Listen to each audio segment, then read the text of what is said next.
You guys, I am so excited about this week. Thank you so much for coming back to the West Elmira Library for our little cooking program here at 7 o'clock on Thursday nights.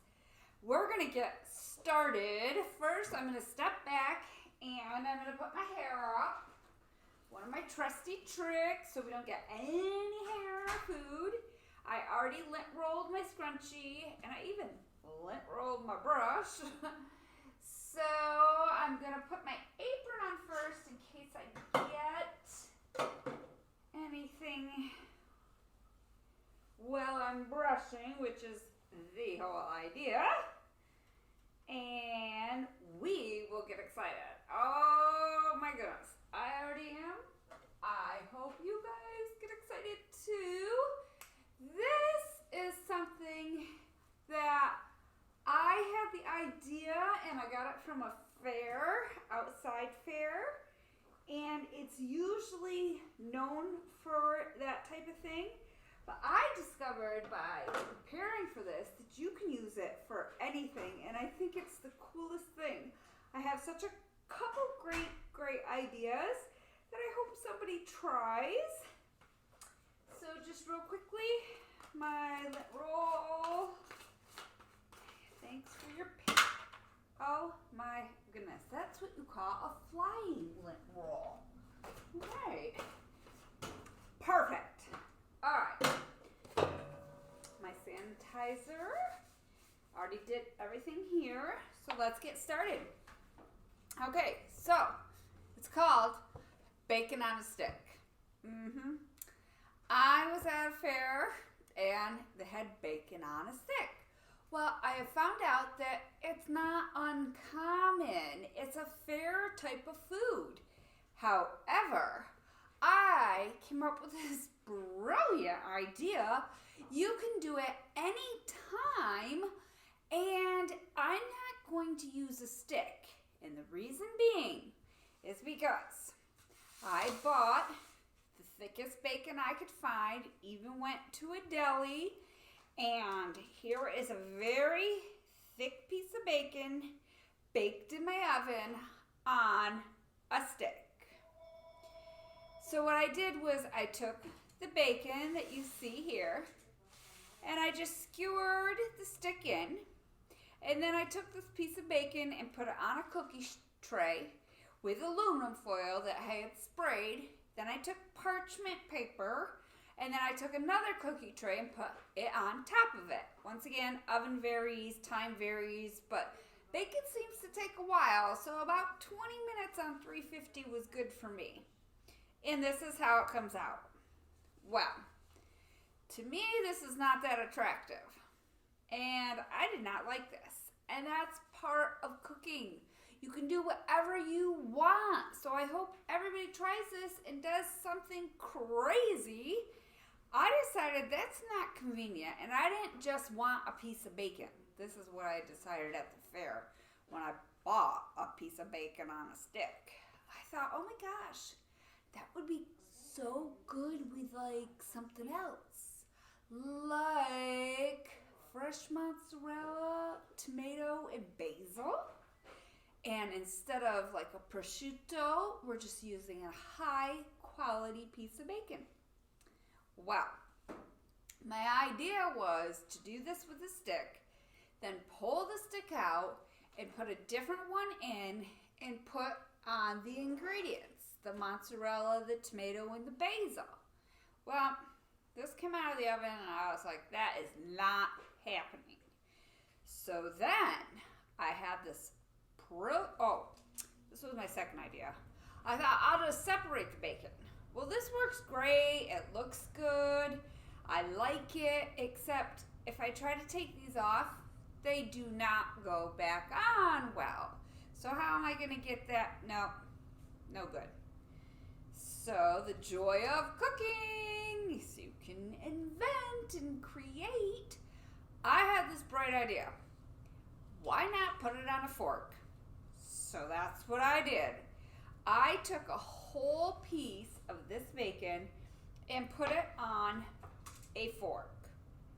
Now, it's the first time I had ever done it. I did it earlier today. I didn't know if the bacon would expand and with grease fall off my fork. So I took another fork and stuck it, intertwined it in there to hold it on. And that works. You can take this fork off and you have your bacon on a fork.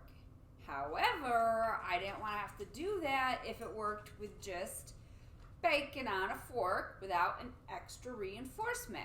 It works perfectly. So, there's my bacon rather than on a stick. This is my bacon on a fork. So, I want to show you, move that aside, how I did this. Just let you know my little tricks. Here's my bacon. You can get it at a deli. You might have to special order. However, I'm not going to promote any grocery store around here, but I did find this. And it works perfectly. So, I took the end that is not the flat end. That's the end where they cut it with a knife. This is just the regular bacon end. So, I took that end because it's more flexible. It's going to, when it cooks, the grease is going to cook down, and this is going to shrivel easier than this end. So I wanted to make sure this was secure on my fork. So I took a piece. Oh, and also, on a hot day like this, not a great day to use your oven, so you might want to do this before, which you can totally do all this bacon stuff in advance, even a couple days. It would be perfectly fine. So this works best when it's cold. So keep it in the fridge, and I even stuck mine in the freezer after I had started because I had some pieces left. So this one is a little too warm for this, but we're going to work with it. So I took this and folded it in like that, and then just fanned it like that, and took my fork and gently pushed it in. Obviously you need to be cautious, you don't poke yourself. I pushed it all the way to the bottom, and then I put it on, actually, a cookie tray might be your first thought. Better an aluminum pan, because the cookie tray, at least mine, is flat, and so the grease ends up coming off the pan into your oven. One of those disposable, like dollar aluminum is what I used. Absolutely brilliant. So I put them in like that, and it came out like this. Perfect. Just be careful you don't push too hard. That's that. Perfect. Bacon on a fork. Now, I wanted something different, not just bacon, and I love fresh herbs, fresh basil, absolutely. Oh my gosh, there is nothing like it. I picked this fresh this morning from my front porch. So, just take a little basil leaf. I don't want the stems, however you want it. If some of them are a little smaller, you could do more than one because it's kind of for presentation. And the bigger ones, I wouldn't do real huge ones because you do not want a lot of basil. This stuff is strong. So there's a few leaves. And then I have sweet tomatoes, a variety of different colors, which I like. And fresh mozzarella balls. These come in a liquid, a rind, or a water. They must be drained, and then I used a little paper towel to pat them. Also, these you should store in the fridge before you assemble these, because you don't want your cheese warm. You want it to stick. So, that is it. I took the bacon after it was cooked, and I took a mozzarella ball first, and I held down here so when I pushed, it wouldn't push through the end of my fork. So, mozzarella, some basil, fresh. Now that one ripped, so we're gonna do a new one. A little tricky thing. Perfect. And a tomato. Carefully. There is our bacon on a fork. Incredible appetizer. Mozzarella needs some kind of flavoring, usually a little salt. No salt, which is huge for me because I love salt, but the bacon does the flavor of the salt. The fresh basil is out of this world. And if your tomatoes, if these are the medleys that are, however they describe it, they're the sweet brand. However, when like probably 2-3 more weeks, we're gonna have hundreds of cherry tomatoes, which this is perfect for. It looks very cute with both all different colored tomatoes, especially if you're having a get together. You can do all different colors that are available for tomatoes. If you really feel you need more flavor, which I personally don't, you can always drizzle any kind of balsamic vinegar, or I gotta push this one more. Oh, there we go. Perfect. Very colorful. You could put these in a little tin, put them on a table like this, let people take them. You can display them like this. I will remove that basil. All on a platter like this. And if you felt it needed anything, you're really not going to need anything to coat it to have anything stick, because you have the bacon grease, which is very prominent. I am not putting anything on it because it is absolutely delicious, just like this. And that is the Whetstone Meyer Library's version of bacon on the stick. Now, the reason I'm so excited is because I had a profound idea for you guys. I'm sharing this with you. These forks were from the Dollar Tree, 4 for $1. You can use this at your next party, gathering, whatever, as a favor.